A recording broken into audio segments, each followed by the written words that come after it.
कक्षा दशम के सभी छात्रों को मेरा प्रणाम। अद्य हम एकविंशः पाठः सूक्तयः अस्मिन् पाठयामि सूक्तयः जीवनमन्त्रा भवन्ति। सूक्तयः जीवनमन्त्राः भवन्ति। सूक्तियाँ जीवन के मंत्र होती हैं, जीवन जीने का तरीका होती हैं। सूक्तिषु स्वल्पाक्षरे गूढ़ं गंभीरं प्रभुतं च जीवन प्रेरक तत्वानि अंतर्भवन्ति। यानी सूक्तियों में, सप्तमी विभक्ति बहुवचन, सूक्तियों के द्वारा, सूक्तियों में स्वल्प अक्षरे, थोड़े अक्षरों के माध्यम से, गूढ़ यानी गहरे, है ना, गूढ़ मैंने छुपे हुए, और गंभीर अर्थ हमारे जीवन को प्रेरित करने वाले तत्व उसके अंदर होते हैं। जना सुक्त भी स्वल्प कालेनेव ज्ञानम संपन्ना भवितुम अर्हति। जना यानी लोग, प्रथमा विभक्ति बहुवचन, लोग सूक्तियों के माध्यम से, तृतीय विभक्ति बहुवचन, यानी लोग सूक्तियों के माध्यम से थोड़े समय में ही ज्ञान संपन्न हो जाते हैं। अल्प प्रयासनेन तत्वबोधनार्थम सूक्तीनाम अनुपमम योगदानम अस्ति। अल्प यानी थोड़ा, अल्प थोड़ा प्रयास से ही, थोड़े प्रयास से ही तत्व के बोध के लिए सूक्तियाँ अनुपम योगदान है। अतः अस्माभिः सूक्तयः विशेष पठनीया। इसलिए हमें भी अस्माभिः ने हमें भी सूक्तियों का विशेषतः से, विशेष प्रकार से पढ़ना चाहिए। पठनीय यानी पढ़ना चाहिए, अनियर प्रत्यय है इसमें। स्मरणीय याद करना चाहिए, अनुस्मरणीय और उसका अनुसरण करना चाहिए, अनुसरणीय यानी अनुसरण करना चाहिए। ठीक है। पहली सूक्ति है पठतो नास्ति मूर्खत्वम, यानी पढ़ने वाले की मूर्खता नहीं रहती। अर्थात पढ़ने वाले की के अंदर जो मूर्खता होती है, कभी होती है किसी इंसान के अंदर, तो वो दूर हो जाती हैं। तो पठतो नास्ति मूर्खतम यानी पढ़ने वाले की मूर्खता नहीं होती। मीतम च सारम च वाचो ही वाग्मिता, थोड़ा और सारयुक्त बोलना ही वाणी का आभूषण है। थोड़ा और सारयुक्त बोलना ही वाणी का आभूषण है। न स्वर्णे ध्वनि तादृश यादक के काश्य प्रजायते, जैसी कासे की ध्वनि होती है वैसी सोने की नहीं। अर्थात सोना सोना होता है और कासा कासा होता है, अर्थात सोना फिर भी मूल्यवान ही होता है। न स्वर्णे ध्वनि तादृक या दृक्य काश्य प्रजायते, जैसी कासे की ध्वनि उत्पन्न होती है वैसी सोने की नहीं। पर सदनम विष्ट को न लघुयाति, दूसरे के घर में रहने वाला कौन छोटा नहीं होता।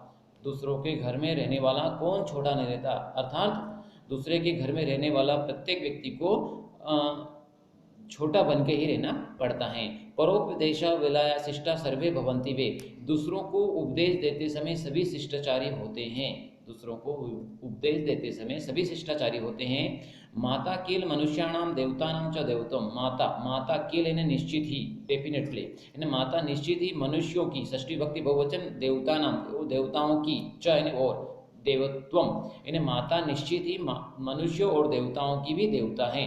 आपत्ति स्फूर्ति प्रज्ञा यश धीर सह एव, यानी समस्याओं जिसकी बुद्धि चमकती हैं, प्रकाशित रहती हैं, वही वास्तव में धीर हैं।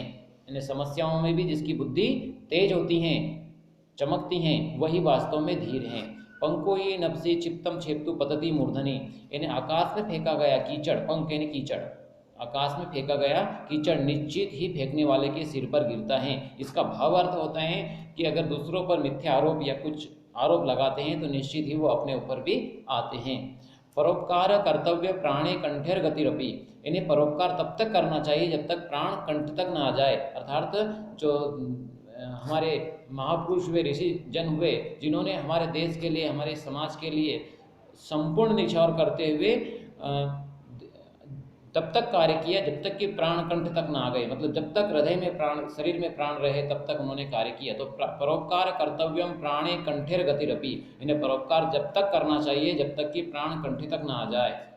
न स्वल्पस्य कृते भूरि नाशमेति मतिमान नरः, यानी थोड़े के लिए बुद्धिमान मनुष्य अधिक को नष्ट नहीं करता।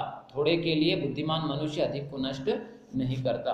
11वीं जो सूक्ति है वो देखना, जीत क्रोधनेन सर्वे ही जगत विज्यते, जिसने क्रोध को जीत लिया उसने, समझ लो, संपूर्ण जगत को जीत लिया। यानी जिसने क्रोध को जीत लिया उसने संपूर्ण जगत को जीत लिया।